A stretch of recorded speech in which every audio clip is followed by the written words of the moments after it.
नमस्कार साथियों, अगर आप सब भी आरआरबी एएलपी का फॉर्म भरे हैं तो साथी आपके लिए बहुत बड़ी खुशखबरी आ गई है। जैसा कि साथी आप सबको पता होगा कि आरआरबी एएलपी के पहले जो है 5,696 पदों पर वैकेंसी निकली थी। अब वही जो है साथी ये वैकेंसी लगभग 4 गुना इंक्रीज कर दी गई है।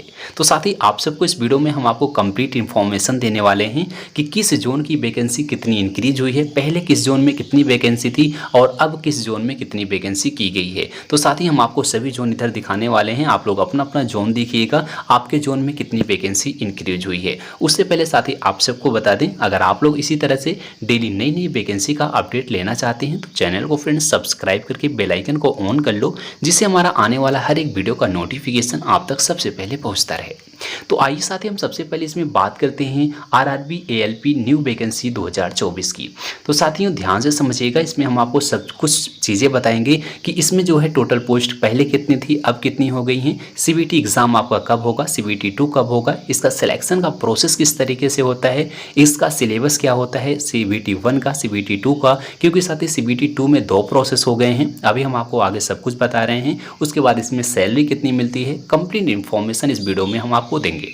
तो आइए सबसे पहले बात करते हैं इस आरआरबी एएलपी न्यू वैकेंसी 2024 के बारे में कि साथ ही इसकी टोटल पोस्ट अब कितनी है। तो आप सबको पता होगा साथी, टोटल पोस्ट जो पहले थी 5,696 पदों पे ये वैकेंसी निकली थी, जिसके लिए साथी फॉर्म लगभग जो है 40 लाख के प्लस फॉर्म अप्लाई हुआ था। तो इसको ध्यान में दीजिएगा साथी, जो टोटल पदों पर वैकेंसी थी ये आपका 5,996 था, लेकिन जो फॉर्म अप्लाई हुआ था आपका ये आरआरबी एएलपी और टेक्नीशियन को मिला करके 40 लाख के प्लस आपका फॉर्म अप्लाई हुआ था। उस हिसाब से साथी इसमें आप सबको पता होगा कंपटीशन काफ़ी तगड़ा होता है, लेकिन अभी हम आपको बताएंगे, सब कुछ आगे बता रहे हैं किस तरीके से इसका नया सिलेबस किया गया है। ध्यान दीजिएगा साथी, अब जो वैकेंसी की गई है 18,799 कर दी गई है। साथ ही पहले वैकेंसी आपकी 5,696 से 18,799 की गई है। ये अपने आप में बहुत ही बड़ी खुशखबरी है। तो साथियों, जहां पर पहले जो है 5,000 कैंडिडेट का सिलेक्शन होना था, अब वहां जो है 18,000 के प्लस कैंडिडेट का सिलेक्शन किया जाएगा।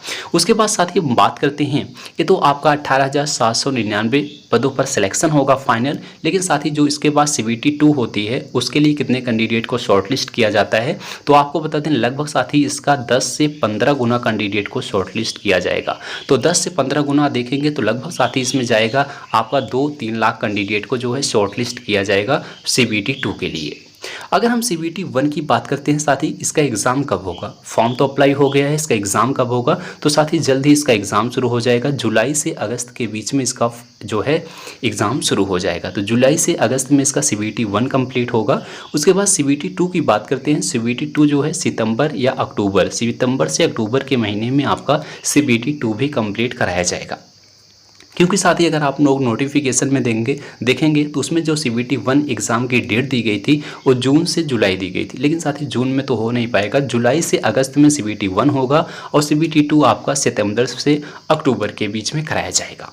अब उसके बाद साथ ही देख लीजिएगा, सबसे पहले आपको बता देते हैं जो नोटिफिकेशन में आपको दिया गया था वैकेंसी जो इंक्रीज की गई थी, किस जोन में कितनी वैकेंसी, तो आप लोग को दिखा देते हैं साथी।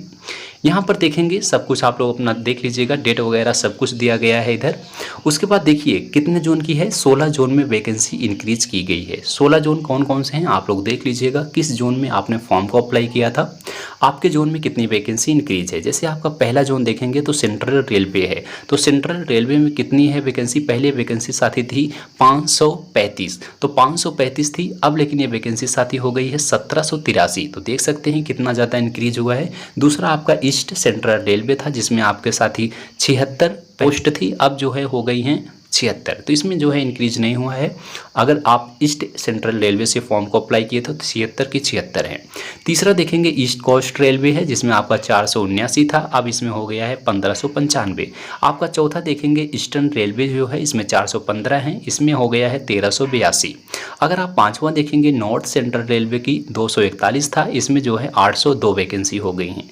छठा आपको देखेंगे नॉर्थ ईस्ट रेलवे की जो वैकेंसी थी इसमें 43 थी, अब जो है 143 हो गई हैं, 100 वैकेंसी इंक्रीज की गई हैं।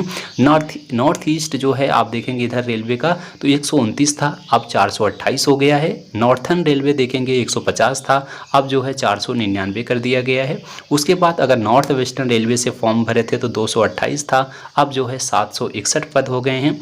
उसके बाद इधर देखेंगे आप साउथ सेंट्रल रेलवे का 585 था, अब 1949 हो गया है। उसके बाद साउथ ईस्ट सेंट्रल रेलवे का 1192 था, अब जो है 3973 हो गया है। साउथ ईस्टर्न रेलवे का 300 था, अब जो है 1001 हो गया है। उसके बाद साउथ ईस्टर्न रेलवे 218 था, अब इधर 726 हो गया है। साउथ वेस्टर्न रेलवे की बात करें 473 था, अब जो है 1576 हो गया है। उसके बाद वेस्ट सेंट्रल रेलवे की बात करें 219 था, ये जो है 729 हो गया है।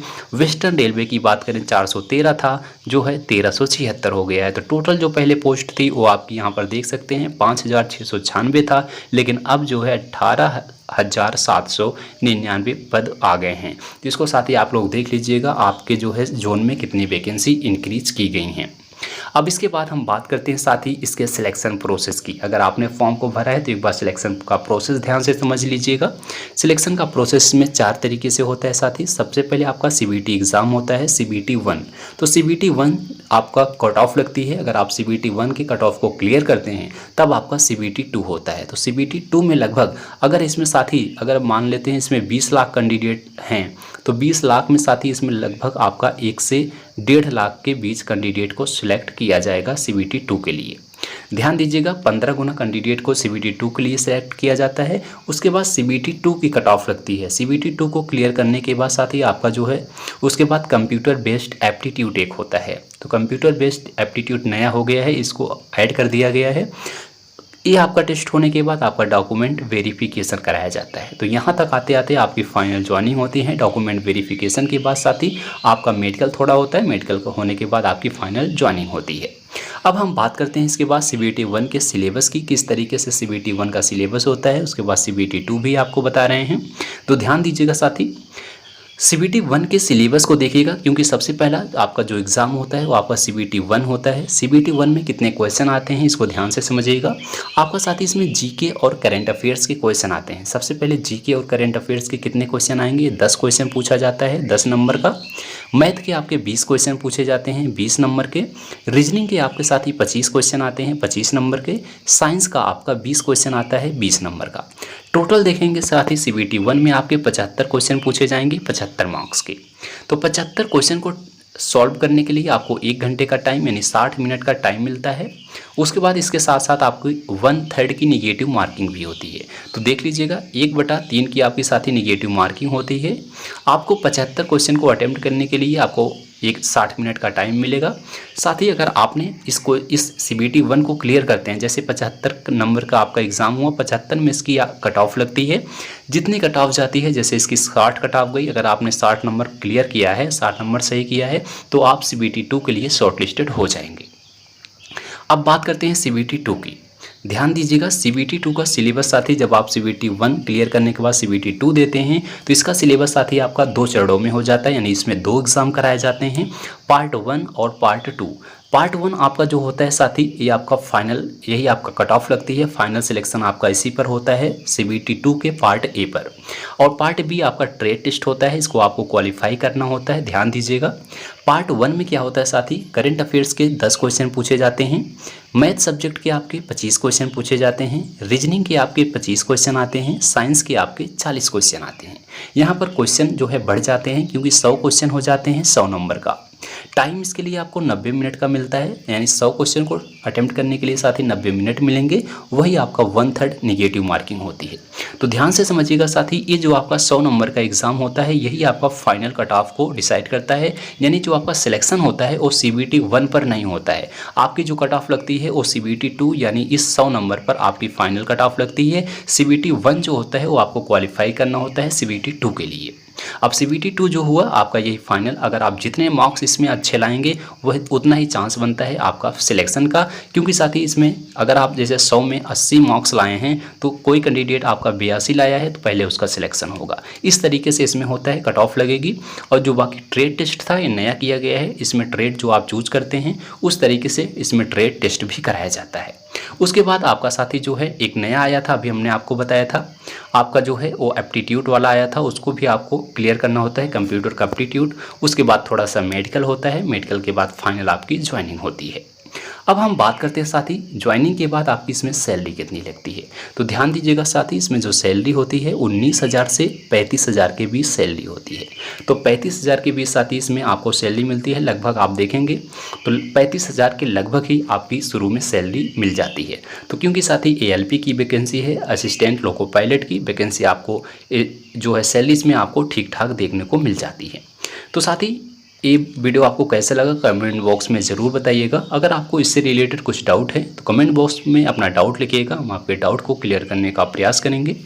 अगर आप इसी तरह से डेली नई नई वैकेंसी का अपडेट लेना चाहते हैं तो चैनल को सब्सक्राइब कीजिएगा। मिलते हैं अगली वीडियो में, तब तक के लिए जय हिंद जय भारत।